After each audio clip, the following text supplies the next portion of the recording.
to the Startup Funding Espresso. I'm Hall T. Martin, where we talk about how to raise funding and invest in startups and the time it takes to drink an espresso. If you have a question about startup funding or investing, please go to the website, startupfundingespresso.com, and type in your question into the chat bot in the lower right corner to receive an answer. I hope you enjoy this episode.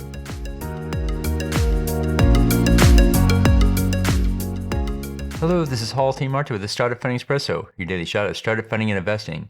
Founders raising funding incur dilution. Their ownership stake goes down as they raise more funding. Founders start with 100% ownership. Each round of funding dilutes them by 25% or more.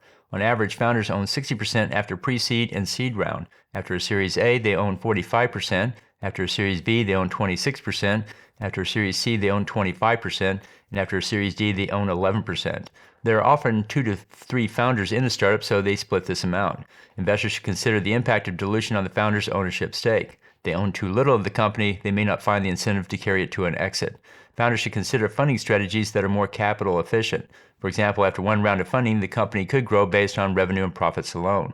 This may take longer, but it will reduce the dilution. Thank you for joining us for the Startup Funding Espresso, where we help startups and investors connect for funding. Let's go start husband today. Hall T. Martin is the director of Investor Connect, which is a 501c3 nonprofit dedicated to the education of investors for early stage funding. All opinions expressed by Hall and podcast guests are solely their own opinions and do not reflect the opinion of Investor Connect. This podcast is for informational purposes only and should not be relied upon as a basis for investment decisions.